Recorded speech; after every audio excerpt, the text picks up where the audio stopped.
This is what happens when I give you what you want. It's dumb.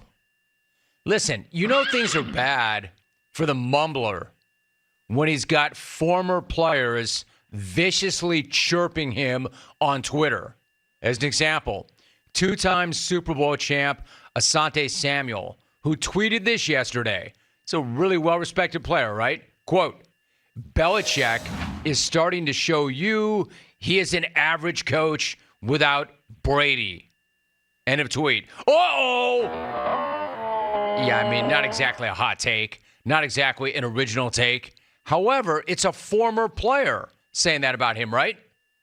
Now, it does sound absurd because it is an absurd thing to say about a dude who does have 6 rings. Not 2, not 3. However, if you look at the numbers, he's also now 74-83. 74-83 all-time in the regular season without Bacon 45 under center. So technically, he's not just average, but below average. Below not good.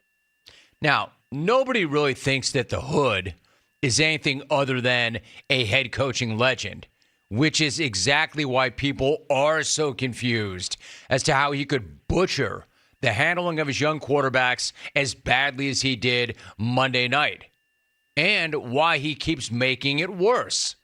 Pat's fan is confused. Pat's player is confused. I am confused. Everybody's confused. Because the Hood said the plan all along was for both quarterbacks to play, which I don't think you need to be the Hood to be able to make this statement. It's an absurd plan to begin with. That whole, if you have 2 QBs, you have none cliche is a cliche for a reason.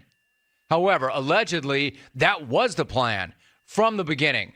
Mac Jones said the Hood did, quote, a really, really good job, end of quote, of explaining that plan.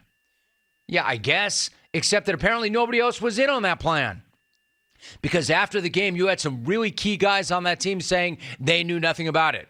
Ramondre Stevenson, arguably their best running back, said players, quote, weren't aware, end of quote, that both quarterbacks would play. Their right guard, Michael Wenu, said he, quote, didn't know who was playing or starting. You think maybe the linemen should know who they're blocking for? Wide receiver, Jacoby Myers, pretty important. He said he, quote, definitely, end of quote, was surprised at the switch. And then, quote, it's tough as a man to see someone who works so hard get that kind of treatment, end of quote. That's a strong statement right there. Like the coach did Mac dirty. He busted his ass to get back in there and effectively turned the entire stadium against him. Then he went on to add, quote, not even the coaches, just everybody, the crowd, all of it. It was an ugly situation, in my opinion, end of quote. You know, we're talking about the Hood who wants everything kept in house. These are really strong statements. That's a strong statement that it was really everybody, the coaches, the crowd. It was an ugly situation. When have you heard a player critique Belichick like that? It was an ugly situation. But he's right. It was. It still is. And even worse, an ugly situation completely manufactured and created by the GOAT himself. And probably his offensive brain trust of Matt the Pencil and Joe the Mouth. All with their zero offensive experience and even less wisdom. 0.0. Listen, I understand not wanting the opposition to know who is going to start, so therefore they have to prepare for both. However, I don't understand you having to prepare both, right? I don't get not telling your own guys who's going to play. The hell is that going to get you? Other than beaten down in your house by a Bears team that most had already left for dead. So, yeah, of course the crowd got worked up into a rabid, mouth-foaming frenzy. But that's not on them. They don't coach the team. They don't make the game. They weren't the ones who ripped the chair out from the starting quarterback in prime time on national television immediately after a pick. Oh, and by the way, the Hood would have you believe that pick had nothing to do with the timing of his move. Again, that was all part of that plan, the big plan, the master plan. The only problem with that is that Bailey Zappi went on WEEI in Boston and made it clear that he had no idea when his number was going to be called. No, sir. So to recap quickly, Mac Jones said that the Hood did a, quote, really, really good job, end of quote, of explaining the plan. Except it doesn't seem like anybody other than Mac had any clue what the hell the plan was. And the timing of the switch allegedly had nothing to do with the INT. But also there was no plan set with Zappi that he knew of that he would take over for the fourth drive or after the first quarter or at halftime or at any specific time at all. He said as much on EEI. So like I said at the very top, it doesn't make any sense. None of it. It did not on Monday night, and it doesn't right now. So it all hits the fan. It's ugly. There's a beatdown. Everybody's talking about it. Nobody knows what's up, even his own players.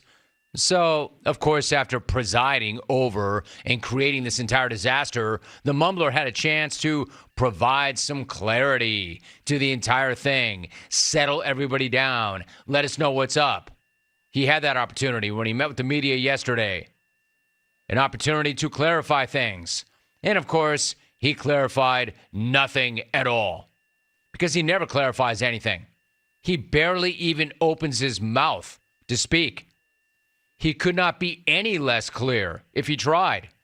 He just sort of mouth-breathed, mumbled, and grunted his way through the presser.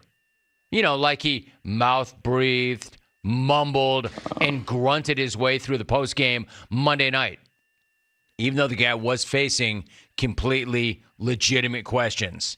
You know, like if Mac were healthy enough to play, then why wouldn't the plan be to just play the better quarterback for all four quarters? We don't have time to get into that here, and we did what's best for the team. First of all, Hood, we have all the time in the world. This is the biggest story in the NFL right now. It's all anybody wants to talk about or hear about. And by the way, you do have time. Don't tell me you don't have time. You absolutely have time to get into this. You had all the time in the world when you subjected all of us to that 7-minute, 1,000-word lecture on how incredible the Bears were going into that game. Don't tell me you don't have time. Oh, no, dude, you have lots of time. You had plenty of time to lay that out. That diatribe is still going, probably. Installing his system. So if there's time for that, believe me, there is time for your clarification on what the hell you're doing with your quarterbacks. Time for clarification as to how playing both those guys when you played them was best for the team. And that, to me, is the biggest point of all.